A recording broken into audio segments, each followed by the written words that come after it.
Okay, so my name is Tina Vedeman. I'm originally from the north of Israel, from a kibbutz, which is a special form of living in the world. There is nothing like or similar to it in the world. And I've lived until I was 20 in that kibbutz in the north of Israel.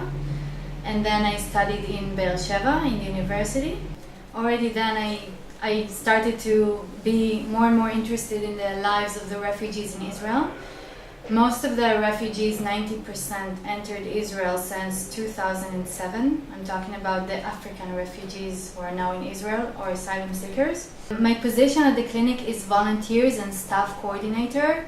I'm responsible for most of the staff and volunteers who work and volunteer at the clinic, whether it's recruitment, training, placement of the volunteer.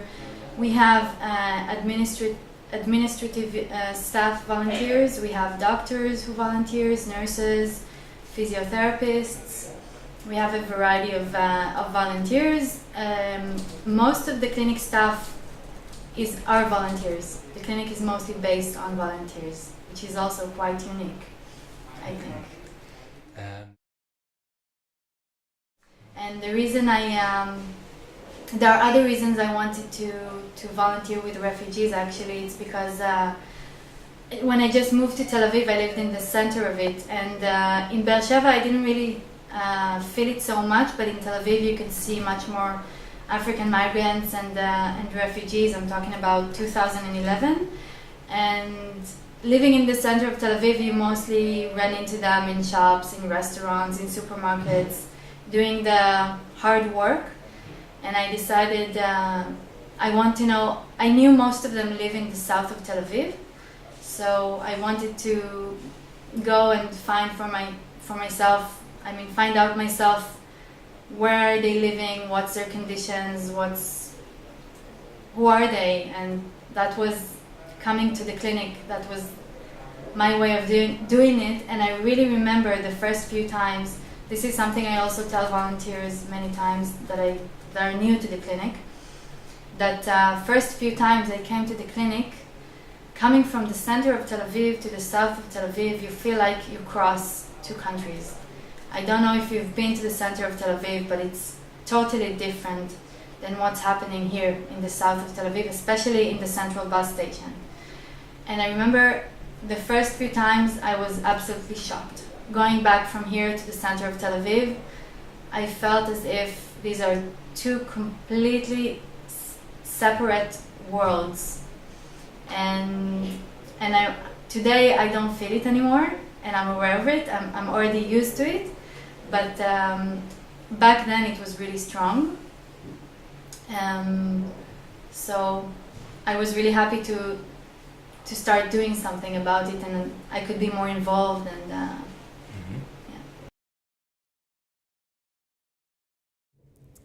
I think what they can learn mostly is to appreciate their lives, because when you work here in the clinic as an employee, as a volunteer, you run into so many stories of people and so many incidents, and you get to talk to people and to hear about their situation, and it really makes you appreciate what you have and your life, and makes you feel like you're lucky.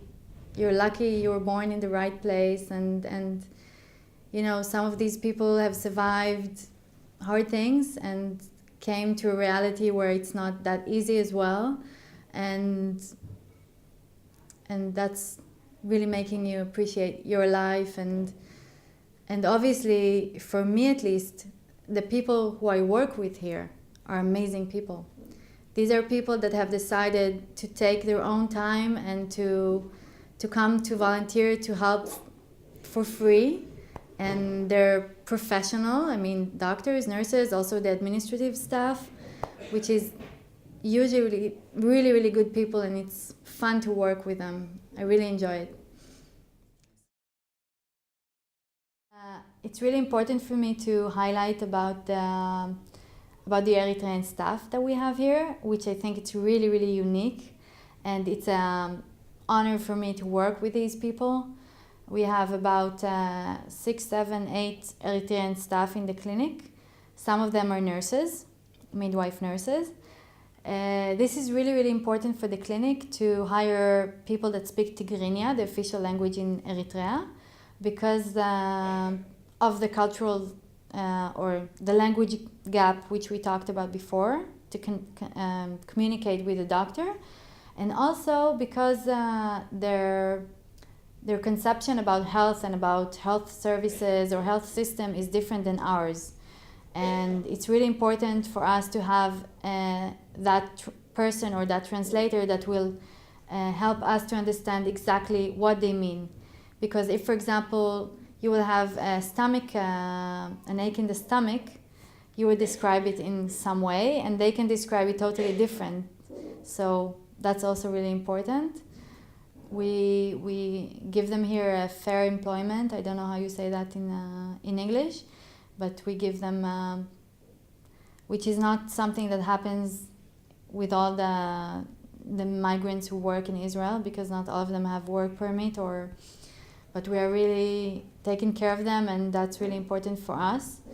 And I think they really like working here. It's and also to serve their community. It's actually their community, and we said 30,000 people in Tel Aviv, but it's quite a small community. They know each other, and some of them are family, and so it's their opportunity to serve their own community. I think it's something amazing. Yeah. Toda. This is going into definitions, which is quite complicated, because in Israel, I don't know if you know, but all the African migrants that arrived in Israel, as soon as they entered Israel, they are considered, their status is asylum seekers. And then their request for refuge is checked by the Israeli officials. So in Israel, this process is taking a long time because of the government policy. So most of them have the status of asylum seekers. So if I'm saying refugees, they're not defined as refugees in Israel. Their status is not refugees, it's asylum seekers.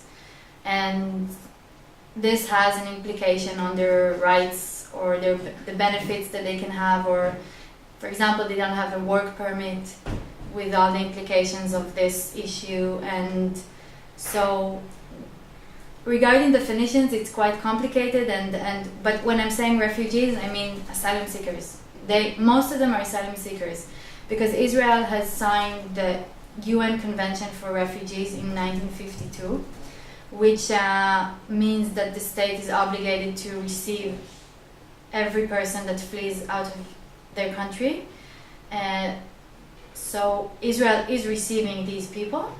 However, it is taking the time to check their requests. So in the meantime, they're asylum seekers and they have some kind of group protection, but it's not. Since 1952, if I'm not wrong, about 200 people received refugee status only. And we talked before about 50,000 refugees in Israel. So